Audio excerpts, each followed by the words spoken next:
Hey there, everybody. Welcome back to the Gamerpreneur podcast. I'm your host, Dr. Bradford Carlton. Today I have a very special guest with us. I have a Mr. Cris Reed. Hey there, Chris. What's going on? Not too much. A beautiful sunny day in Las Vegas. How about yourself? I mean, it's gloomy Kentucky, so it's pretty typical. So I'm not disappointed. All right. So Chris, why don't you tell us, or begin by just telling us a little bit about yourself, and then we'll kind of go from there. Yeah. So gaming really kind of took off for me in my life. I was about 6 when the SNES came out. I think parents got me like Mario Kart with it, Super Mario World. It was a very important day in my life. But definitely, yeah, from there, pretty much played whatever you can think of across SNES and 64, Sega, PS1. Definitely, that was my heyday. Those systems. So everything from GoldenEye, Smash, Perfect Dark, Final Fantasies, all the way up to about 7 or 8. Final Fantasy Tactics. Then got into went into college. Halo 2. When Halo 2 came out, obviously that was a massive deal with Xbox Live. So did Halo 1 LAN parties and played WoW for about a year. So kind of bounced around from a number of different games definitely over the years. But it's always been a pretty big staple in my life. And I'm 33, and then my younger brother's 27. And it was definitely a staple in his life too. And he really got connected to Smash Brothers Melee. We used to play all the time in my friend's basement, just like every week. And it was kind of, like hours upon hours, just trying to beat each other up on Smash. And we started with the 64 and then Melee, were the two we really played for a number of years. But he stuck to that, really started competing locally in the local scene around 2014. And then started streaming on 2015, and then in 2018 he got partnered on Twitch, and he's currently roughly, the rankings are, fluid, but he's like 70th, 80th, definitely top 100 in the world in Smash Melee. So that was kind of his story of my story as far as kind of just on the gaming side. Okay, and what is it you do? Great, that's a great question. So it's two different parts. One is content creation within esports gaming space. I do this mainly through LinkedIn. LinkedIn is an amazing platform. Met so many amazing people. I have a LinkedIn live show. It's called the Level Up Experience. It's also across YouTube, TikTok, and other platforms, but the staple of the content is on LinkedIn. And basically, the Level Up Experience, I just want to showcase people's stories inside the esports, gaming, and content creation space. And all three of those kind of go together in one breath. But I want to highlight all those different stories because, there's all over the world. It's obviously gaming and esports is global. And it's really cool to see where people come from, especially when you talk about, we all haven't been working in esports for 15 years. That's just not the case. Now, some have. Only a couple people have, yeah. I'm kind of jealous, to be honest with you. I'm kind of jealous. I wish I could say that, right? But, we all have different stories. And, it is what it is. You've worked in the industry for a year or 15 or whatever, but I love the space because there's a lot of kind of I guess we call ourselves born again esports or / gamers, and then we want to figure out on the business side, how to get involved, right? Because all my conversations typically start with, well, I've been a gamer most of my life. Well, I've been a gamer most of my life, right? That's right. And as soon as, it's so cool. As soon as I have those business calls and that's the sentence that I hear, I am immediately connected with the person on the other line. It's a really cool phenomenon. It doesn't matter who you are, what country you're in or whatever. It does not, what time zone, it doesn't matter because, how old you are. When you say that sentence, right, we're immediately connected. And it's just really cool to share those experiences of people, especially coming from a traditional, maybe a traditional job or traditional market, coming into esports and gaming space. Because also I think the more the stories are out there, the more it's going to push other people to say, hey, okay, this person did that. This person did this in that industry, and now they're in esports. So I like to showcase that. I think we discussed that both when we were on the phone and last week when I was on your show. Yeah. So it's so universal. That connection just is instantaneous. And it doesn't matter if they play the same genre as you, the same games as you, you have that connection of the lifestyle of being a gamer. Exactly. And the other thing I mentioned too, like gaming was the first thing that gave me confidence. And we talked about this a little bit, but it was one of the first things that, I had to work at and had to really push myself. And I wasn't very good at anything else when I was like 6 or 7. I was very aloof. I was not the greatest athlete. I did not do the best on the kickball field. Like I just wasn't naturally good at a whole lot, to be honest. I was short. I had 2 missing front teeth. I had glasses. So, I had a rough little patch there for sure. What a turnaround. So, for me it was, but I got to go home and I got to play my games. I got to get into my world. And that's just kind of how I felt. And I wasn't, world class at gaming either, obviously, because I never made it as an esports pro. But I enjoyed it, and it gave me confidence that I could, play Mario World and finally beat that level I couldn't beat, and just that confidence led into actually, and people don't understand this, but gaming led me into athletics, which is the funniest thing. I say that and people's face glaze over, like, what are you talking about? Yeah. But that confidence it gave me at a young age says, okay, I'm going to go try this. Like a couple of my buddies went to wrestling club in 8th grade and like, you want to come wrestle? Check it out. I'm like, okay. Because I had the confidence in myself. I'm like, I'll try it. I'll see what happens. I'm not worried because I got that confidence from all the hours of playing Smash and competing. Like I've been competing, and I don't know. It gave me that intensity on the competition side, and then I got into wrestling and doing wrestling for 20 years as a coach and a participant myself, and a big part of my life as well. So it really did. It really transitioned over. And I don't know if I would have tried it. I don't know if I would have tried a lot of things in my life and stepped out there if I didn't have that confidence that gaming gave me early. Okay. So you just gave me a whole lot to unpack there. So what I'm going to do first is I'm going to ask you the same question I ask everybody at the beginning of these, kind of get some smiles, some laughs going, and then we'll figure out where we're going from there. All right.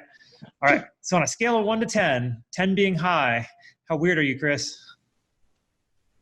Let's say it 6. Why do you say that? This is really good. Yeah. I don't know. It's a great question. I'm kind of just I'm kind of meh, like middle of the road. Like I don't really stand out on any kind of weirdness, I guess. I don't know how to really answer. All right. Like I just had a guess. He's coming out in a couple of weeks. He made up his own language. So I mean, that's pretty weird. That's a 10 then. Yeah. So see, I'm definitely not at that level, and I'm definitely not smart enough to do that. So. All right. I love it. Okay. So you started, 5, 6, 7 playing video games on the Super Nintendo.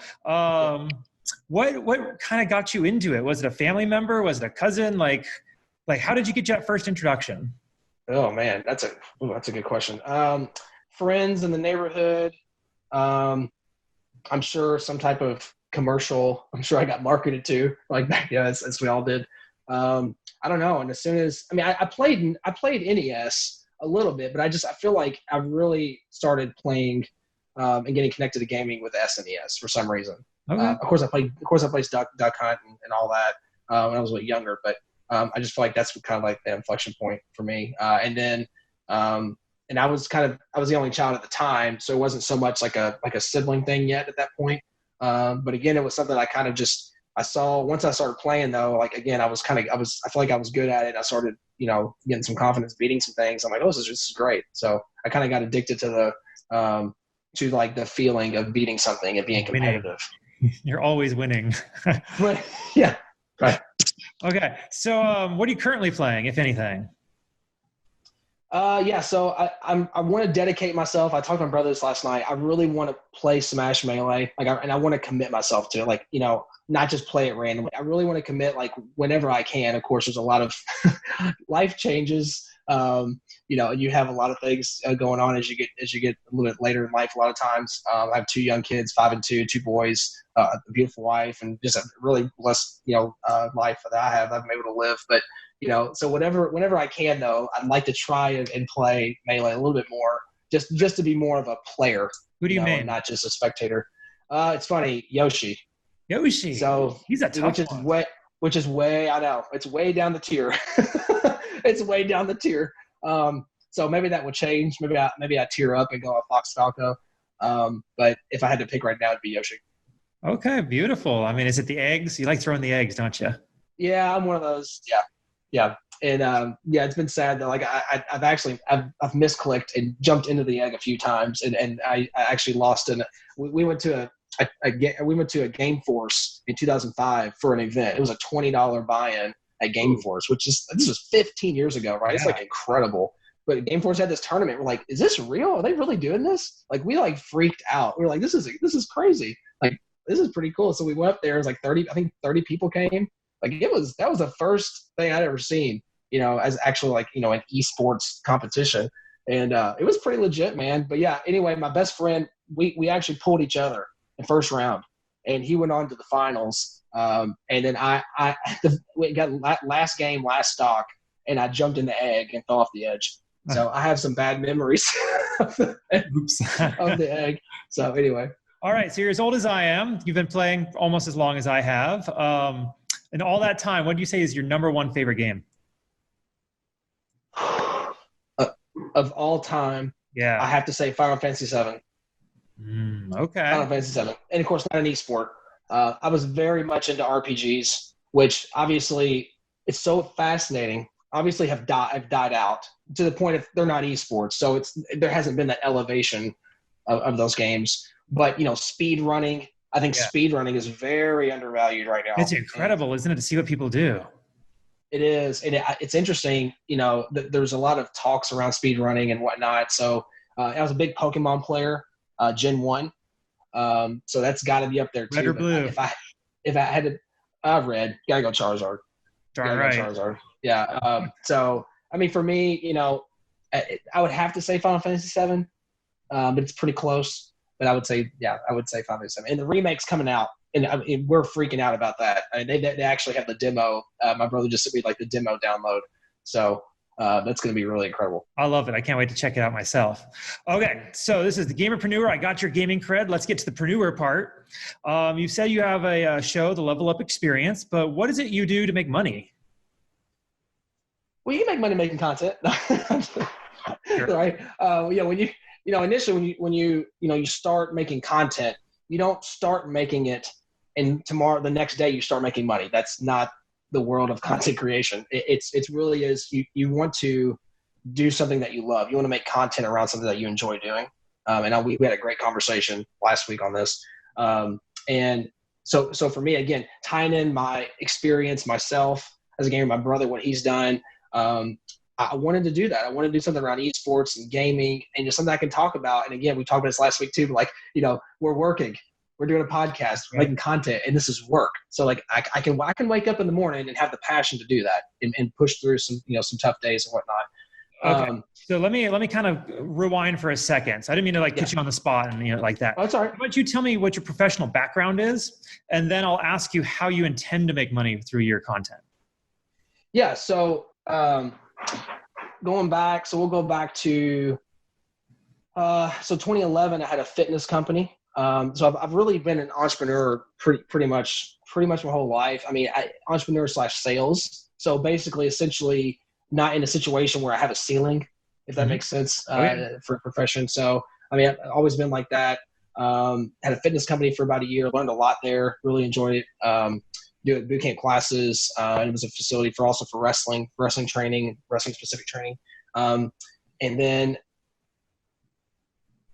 sorry, let me cut out there. And then went on so I got into some technology sales. Really enjoyed sales because again, you make your own business. I mean, you're kind of a eat what you kill, entrepreneur kind of deal, right? And then from there, got into finance and trading and learning about investing. I got my Roth IRA when I was 18 years old. My stepdad said, "Hey, you need to go open up a Roth IRA." I'm like, "What is that?" So I was very fortunate to have, my stepdad kind of tell me about investing and compound interest at a very early age. So I was really fortunate for that. So it'd always been a part of my life. Had money in the market in 2008. So went through all that, and that was a really great experience to kind of go through that.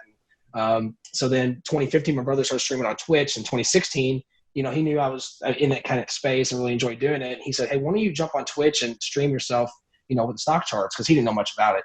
And I'm like, "What are you talking about? No one cares about that stuff on Twitch. Like, why would anyone watch that, And he was like, "Well, it'd be interesting. Just see what happens." So, we did, found some really awesome people to surround me with, to build a team on Twitch. And then we found Discord, shifted the team over.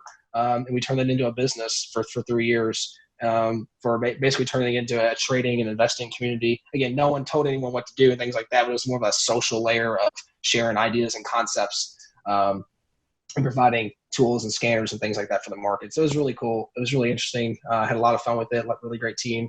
And in 2019, had an exit from there. And then we had, it started on Twitch. So obviously I was like the next door neighbor to esports and gaming. Yeah. And, right. You and I really handles on Twitch. Right. Well, and I was kind of the neighbor no one really knew existed, I guess, because it wasn't gaming content. It was something totally separate, and no one was doing that stuff on Twitch. So I was kind of, people were like, what is this channel?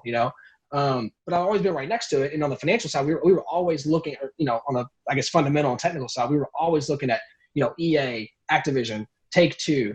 And, we're always looking at those from a financial standpoint, looking at technical analysis and charts, and looking at their fundamental numbers and things like that, and having conversations around that, looking at, when earnings reports came out, going through the earnings report, looking at the data, but never completely on the esports business side of it. Sure. So, I would say I've been around it for a while, but in a kind of a secondary kind of way. And then again, I always kind of felt that transition eventually, but it's one of those things where you're spinning your wheels, like how to get involved with something and things like that. And like you enjoy something, but it's like, how do you monetize? How do you make a living doing it? And sometimes it takes time, and it's a process. Okay. Fantastic. So how do you make a living doing it? It's a great question. So there's two different ways. One is obviously through content. And when you initially start content, you're not monetizing initially because you have to build a following, things like that. The other is I'm working with startups in the space. So typically, tech companies, education companies, as well as human performance. That's kind of the three areas that I'm specializing in. Startups within the esports space.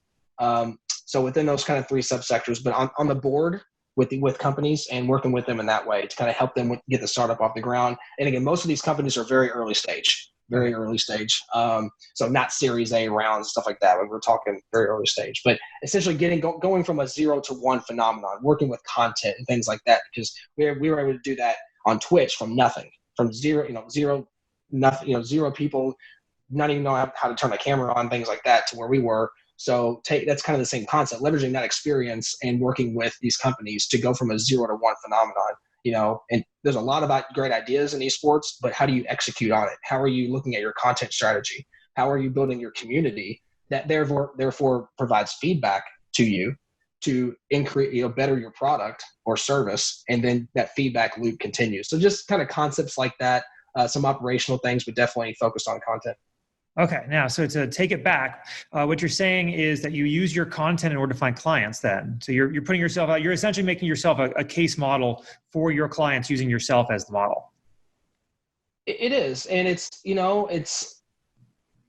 interesting because, and this as well, not every person that watches your content is a client, right? Mm-hmm. It's a very niche, right? It's very niche who I work with, kind of those three areas I mentioned. But you put yourself out there, and then that creates the conversation. Look, content creates conversation. Is something I like to say as well. And content is also your living, breathing resume. I just talked about this last week, but your content is who you are. If you have no content, you actually don't really exist. And if you don't believe it now, in 5 years, you're going to probably hear this and say, "Oh, that was right. I should have listened," because you're going to get squeezed out. Is what's going to happen to you as a business. And I don't mean to be mean, like I don't mean people to be upset, but this is just a straightforward, like if you don't make content as to what you're doing, and it has nothing to do with just esports and gaming, but in whatever you're doing, you have to do that to create that digital footprint and to have that connection with people. So that's just, and again, going back to, I just enjoy it. And again, doing the content and talking about people's stories, I love it. So I'm doing something I love. I'm able to work with. The other thing, working with these startups, tech startups, educational and human performance, kind of fitness and health within esports, it's all those things. Like my mind's like blowing up right now because I would love to do all those things, like 30 different ideas. We all have all these crazy ideas, right? So for me, it was a way to be a part of these teams that are building something really special. and something that I would like to have done myself, but you can't start 50 companies at one time yourself. So for me, it was one of those things where, man, I just want to be involved. I just want to bring, and I can't bring value to every startup out there. I just can't. I can't help a lot of companies. And I know that. So just qualifying early, hey, I can't help you is part of my job.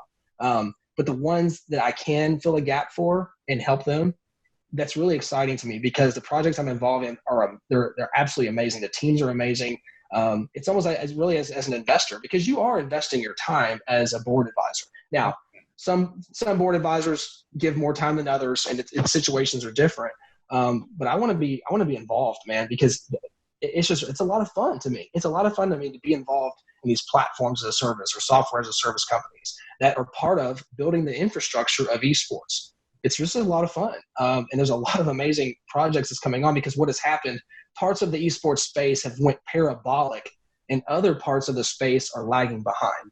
And what you're going to see is essentially the tech infrastructure catch up with some of the parabolicness that's happened with some teams and things like that. So I know it's a mouthful, but that's kind of how I'm framing what I'm doing. And mainly being involved with some really, really cool projects that get me up in the morning. Like I get to work with these amazing companies, right? And it gives me a lot of energy. Also, I don't know if you're like this as well, but I know some people may like this. I have a hard time doing one thing only. Yeah. Yeah. Okay. So like I have a very hard time. Like if I had to wake up tomorrow and it's like, okay, your job is this one thing. Like I think I'd feel like go bonkers, like just one thing. Like I feel like I would be suffocating a little bit. So what this does too, this fits my personality of having, being involved in like 8 or 10 projects. Again, you can't spend 40 hours a week on every project, right? I mean, that's where all, the contracts are involved and things like that, and to the participation that you can add, all the value you can add. But that's what I'm doing. And for me, again, the content is who I am. People that are interested in who I am and my personality and what I can bring to the table, reach out. And then we figure out if we're a good fit to work together or not. I mean, it's pretty simple. Fantastic. Okay. So it sounds like you kind of got like 2 columns of advice you give. You give content creation advice and you kind of give business startup growth and development advice. So my purpose of this show is to give as much advice as I can wring out of you to my guests. So how do you grow your content? Like what's the foundation of content growth? For me specifically, and again, this can be a good or bad thing when you kind of go all in on one thing. And we're on multiple platforms to level up experience, but for whatever reason, I've been pulled into LinkedIn since mid 2019. Really did a lot of research on it. With previous endeavors, I really didn't look at LinkedIn at all. I looked at it as a job board. I looked at it as why would I ever be on LinkedIn? It doesn't make sense. Right. When I really started looking into it last year, it just made a lot of sense to, looking at what posts were doing, like the engagements they were getting. And I'm like, I was looking at, well, there's not a whole lot of supply of esports content, gaming content. And so I was looking at it from that direction. And again, going back to, well, I love this stuff. I think there's an opportunity there to create that connection with people and build relationships in the space. And it seemed like the esports community on LinkedIn specifically was very tight knit. Not that it's not tight knit on Twitter. It just seemed like it was more of my home as I was consuming the content on there initially. Okay. So to distill down what you said, basically find where there's less competition and go there. Yeah. It's the scarcity. Yeah. That was kind of like a top level thing. And then also, as you did more research on LinkedIn, you find out that's where everyone is. That's where decision makers are. Decision makers are on LinkedIn. Not that they're not anywhere else, but I think the impact of a post that brings a lot of value to people, again, has more of an impact on LinkedIn than it might somewhere else. Also because of the organic reach and some of the numbers that I learned, later on. But that was something that kind of triggered in my mind to get involved with LinkedIn and to really just build relationships with people and to build that foundation on there. And then from there, then the peripherals, across Facebook, Twitter, and everything else, essentially. Okay. So that's the level up experience. Now, before that, you had a Twitch stream or Twitch channel that you developed into a Discord that developed into a lot of money for you. Like, what was the trick in order to get your following there? Was it simply just posting a lot and eventually if you build it, they will come? Well, number one, it was the team, the people around with the team there that we built, Listen Trading, and just a lot of great people. Can you discuss that? Like, how did you get these people? Did they come to you? Like, what kind of team members did you? Yeah, through Twitch, Discord, and Twitter. That was the 3 platforms. Okay. Were they friends? Were they just random people who showed up and said, "Let me help"? Over time, just people build relationships with, just an online relationship with, nothing, not from a physical office or standpoint. So it was just building those relationships virtually over time. And if you're spending 8 to 10 hours a day, some streams would go 8 to 10 hours sometimes, not every day. I mean, those are brutal. But when you spend that much time with people, and then especially like on the audio channel and then getting together, then we did meetups, of course, and stuff like that down the road. But when you are able to build relationships that way. And then to figure out, what the team will look like from there. Okay, fantastic. What kind of resources do you use? You had a platform that I was streaming on with you last week. What is that? Yeah, so that was StreamYard. StreamYard is definitely a platform to kind of look into for streaming. It's kind of like Restream, which is another one to look into.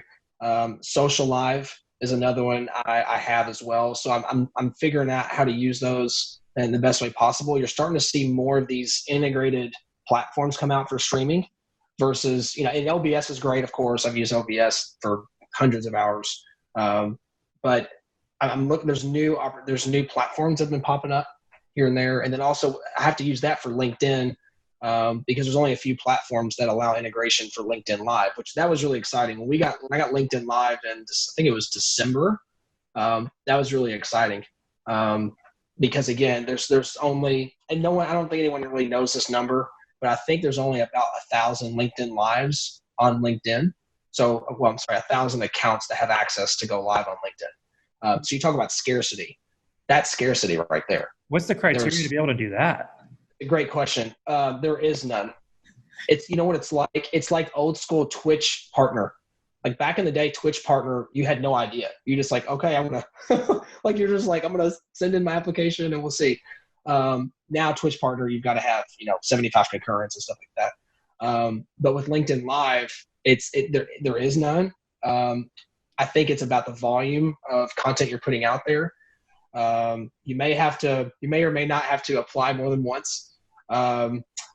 It's being persistent just with the content that you're putting out there, I think. I don't think there's an exact number. I don't see anyone with LinkedIn Live that had less than 5,000 followers on there. I mean, I don't know if that's a metric or not, but I think it's more along the lines of which I think they also may look at your engagement on the posts that you're making. So, I mean, you can make 1,000 posts, but if no one's engaging on it, so it's still in beta. February 2019 is when LinkedIn Live started.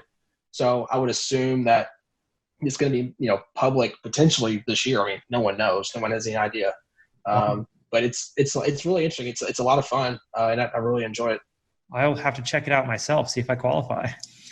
Yeah. All you do is, it doesn't hurt to apply and see what they say. Okay. I want to go back to my original question was how you're making money. So you have the level of experience, you're looking to get clients, get them to see you in action, decide that they want to hire you. Do you have any bigger plans for it than that though? That's a great question. And the answer to that is kind of a couple prongs on it. It's honestly, and I know this may sound bad, it's more of a feel, like a wait and feel. Like I'm more of I have a couple ideas with it. I really, number one, I just want to continue building as many tight-knit relationships with people in the space as possible. I know it sounds generic, but that's how you build strategic alliances with companies and helping them and providing value for them on a company level or individual basis. That's really what I'm trying to do. And then from there, what I've noticed is the more, if you can bring more value to people than they bring to you, right, over time, opportunities will come. Like I don't want to force things. I don't want to force a product down people's throat and like spam and send this and there. Like I just want it to happen organically. Now I'm building I'm working with a firm to build a website and a lot of other things I'm trying to do to, work on the reach and things like that.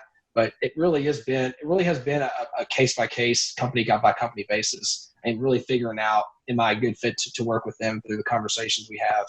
And it really, to be quite frank, all of it's happened on LinkedIn. And I know it sounds crazy, but let's talk a little more about LinkedIn, because that's essentially where I got started with this show as well. As I went to LinkedIn, started reaching out to anybody I could, got guests, and then rolled my way to you, right? Yeah. What advice would you have someone for starting on LinkedIn? What's like the first step? Say it's a brand new account. What do they do? Yeah, start posting. Literally start posting. I mean, stop with like, oh, I got to plan it. It's got to be this perfect. Like it take 5 days to post something, write it, post something that you're passionate about, that you enjoy spending time doing, and just start posting. I mean, it could be about making chocolate. I don't know. I mean, literally, it could be really just about anything on there, because of who you're able to connect with. And, you look at making a post on Twitter and you make the same post on LinkedIn, and the engagement sometimes is 10, 20 times as high. I mean, what are you going to do? Which one are you going to Those hashtags actually go places on LinkedIn. Exactly. The discoverability on LinkedIn's great. Now, I will say this isn't going to last forever. I had Facebook for my business in 2011, and it was great for us for that fitness company that I had. On a local basis, obviously. Sure. Organic was amazing back then. You posted a local group, everybody showed up. Yeah, and our page did very well and things like that. And then we used Groupon, of course, and some other things too that kind of helped. But the videos we posted in 2011 on Facebook was incredible. Like that's how we really kind of got going. So it's the same thing. This is Facebook 2011. And I'm not just saying that because other people say that. I'm saying that because I went through Facebook 2011 with a business. Like I know what this feeling was like. So this isn't something new, actually. It is funny, and you know this as well with your experiences. You look at something that's been successful in the past and just replicate it. Mm-hmm. Just do that. Model what works. It's like, all right, this is Facebook 2011. All right, I'm all in. like I don't know what else to say. I don't know what else to say other than that. And then from there, again, but you can't. The other thing too, though, I mean, you can't post trash. I'm not saying post trash and randomly post random stuff. You're going to put some thought into it and things like that. But you don't have, it doesn't have to be like the highest production value ever, where everything's real glossy and, everything's 4K video, and it doesn't have to be that. I do on my cell phone. That's it. Yeah, right. And I think some people actually, it's kind of interesting. I'm not saying 4K video is bad because, we'll be doing some more high production value over time too. But it's good to have a mix of things. It's good to, I think, sometimes have a video where you can hardly see you, but you can hear barely, and then also having, high production value, depending on the platform and stuff like that. But people like real, and sometimes real means being in your car and just doing a video on a thought you had.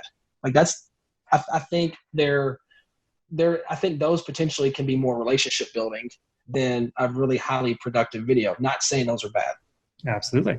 Okay. So let me ask you this. Oh, you're back. Okay. You've been doing Level Up Experience for about 6 months now or so. Mm-hmm. Okay. If you go back in time and talk to little Chris and say, little Chris, 6 months ago, this is what you need to do in the next 6 months to just 10K or 10X what we did. What would you do? What would you say? What should we have done back then? Yeah. What advice? You've been in this for 6 months. You have to have learned a couple things. Yeah. Gotcha. Yeah. I would say through the content, one thing that we're going to be doing coming up is actually doing a series for the content. So for example, we're going to be doing a series for content creators. So like for the next 10 interviews, it's going to be just content creators. So it's more hyper focused strategy over the course of a couple weeks, where it's like, if you tuned in to episode 2, 3, 4, and 5 of the next couple of weeks is going to be about content creation. So I think people's mindsets are more tuned in to what you're going to be talking about, I guess. Okay. So I think I could have definitely done a better job at that. So what we've done with basically it's been kind of jumping around different genres, which I don't necessarily think is bad. But just maybe it's something that we could have done. Do you have a schedule? Like, because last week I asked you and you said you didn't really have a schedule. Have you decided on a schedule? That's a great question. Wednesday, if I had a schedule where we only did one live stream, it would be Wednesdays at noon Eastern. But the volume person in me wants to do more than that, which can be bad, I think, potentially at times. So, quite frankly, I've been doing as many as I possibly can. And that may sound bad or throw against the wall and see what happens kind of deal. Quite frankly, I'm in the build the library mode of bringing on guests within the space and just documenting as many stories as possible at this point that bring value to the people listening. And I've had a few responses like, keep bringing out the content, like, thank you for posting these and things like that. So, it's more of I'm listening to what people are saying and just kind of running with it. Beautiful. What advice would you have someone entering the gaming business now? So kind of the other side, the content creator, now you have your consultant cap on. What would you say? Yeah, for gaming and esports, if you're getting onto the business side, you mean maybe transitioning from a traditional side? Yeah. Yeah. Going back to it, but you got to start document your change, document and make content that is specifically saying, hey, guess what? I'm getting into the space, looking to build relationships. Literally, that's what's going to help bridge. That's going to create that bridge from where you are now to where you want to be in the space. So you're going to have to put yourself out there in that way. Like I wouldn't say it's the only way. That's the quickest way to build longer lasting relationships in the space, because in the end, it is about relationships and having real conversations with people. Content is great, obviously, but alongside of that, having phone calls and talking to people, that obviously helps tremendously as well. So that's part of. I think one day I had 8 phone calls, and it was networking calls. So you're building up that trust relationship with people, and you're trying to figure out, like, what can I do for you to better you or your business, or what can I do for you, and not even ask for anything. Like, do it out of, I just want to help. Like, how can I help? And that's also with anything, as far as, like, if you want to break into a space, you may have to work for free, whether it's, as an intern or you're making content, which takes a lot of time, which you're not getting paid on, but you're building those relationships and, the exposure of, hey, this is what I want to do. I'm putting myself out there. How can I help somebody with the skills I have, essentially? Beautiful. Fantastic advice. All right. Now, Criss, you've had some wonderful success in your life. You've done some incredible things. If I may, can I humble you for a second? Yes. All right. I'd like to talk now about a failure you've had in your life, because I don't want everybody to think that you're a Superman. I want everybody to understand that, we're all imperfect. We all have issues. So what are yours? A specific failure or a specific? What happened? What went totally wrong one day? Yeah. I would, so it's funny that my fitness business, we were able to, get clients come in, things like that. But it was just me. It was my first business. Made a lot of mistakes. I rented a facility, and it was like 9,000 square feet. That's pretty good. It was huge, and it was a very bad decision because the rent was outrageous compared to the revenue. Obviously, with something that's brand new. But my mind was, well, the whole concept of, well, if you build it, they will come, or if you will rent it, they will come, and I learned the hard way that I just couldn't catch up with, the rent in place. But I had a 1-year opt out just in case, that didn't work. So I was able to get out after a year opt out. And so, some cases, if you don't have that opt out, you're in a lot of trouble. Oh yeah. So, I learned a lot with that. I really did. And, I started that business with cash. It wasn't on debt or leverage. It was my money. So, it was almost kind of like getting an education. It was almost like kind of going to a college and say, all right, here's 30 grand. Oh, wow, I learned a lot there. So move on to the next thing. And I did. I learned a ton. Just like when you mentioned like Facebook 2011, if I wouldn't have started that company, I would never have knew what Facebook 2011 even meant for a business. I didn't go through that. So, it was definitely, I've definitely made a lot of mistakes with it. And I got too big of a space because I was trying to combine two passions.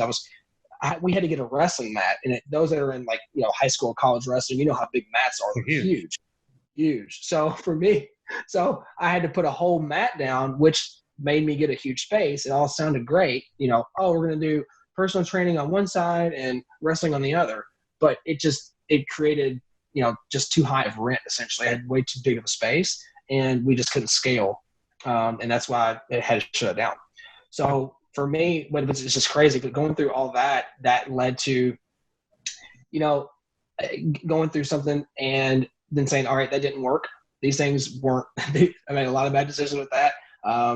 But learning about social media, branding, just going through that process, but also learning about not leveraging your business either.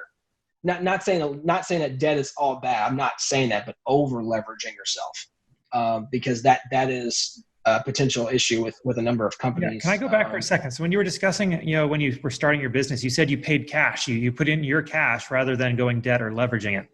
Right. Why is it a good thing to use debt? Why isn't it? Why is it? I mean, this is kind of hard. I don't mean to say that, debt in a business setting is bad. You can obviously feel it for growth if you have the right, companies have grown because of debt before. I mean, we all know that, obviously. But I think if you are a small business, and I just think that, in my experiences, you can over leverage yourself, and it just creates a ton of stress. Now look, bigger operations, I think scaling and things like that, I understand where it comes into play. But also the environment that the economic environment we're in as well. Debt being so cheap, debt is cheaper now than any other time in history as far as interest rates. Interest rates are historically low right now. So until that changes, leverage is still, and people are going to still leverage. Now, once those rates start going up and debt becomes more expensive, that's when things get scary on a number of different levels. So I don't know if that answers. It does. Thank you. I appreciate that. Okay. What's something people seem to misunderstand about you when they first meet you, Criss? Probably that I'm obnoxious because I'm loud. I get this a lot with my coaching. So those in the wrestling, you're in the corner coaching. I'm extremely loud, which it's kind of funny. Those that have seen it. So I guess I come off a very aggressive, maybe potentially violent. I hope not, but I hope that's not the case. But just because I'm loud doesn't mean I'm obnoxious. Okay. I think that's probably the first thing. Beautiful. All right. Now, on that note, how do people find you? Where are you at? Like social media wise, how do they get in touch? Yeah, well, obviously LinkedIn. Now it's Cris Reed, Cris, no H. So I'm not Christopher Reeve. I'm not Superman. There is no H in Cris. CrisReed on LinkedIn. Instagram, Twitter is going to be Level Up EXP, and then we're on TikTok. We just crossed 10,000 followers on TikTok. We're really trying to use it more and trying to find myself on there. I think everyone is on TikTok. It's very interesting. But tell us, I got 74 followers on TikTok. Yeah. so it's a very interesting platform. It's really cool. So we're Level Up Experience on TikTok, and that's the main platforms I'm using. Okay, beautiful. Now, as we bring this in for a landing, is there anything else you want to talk about, or something I didn't ask you think we need to cover still?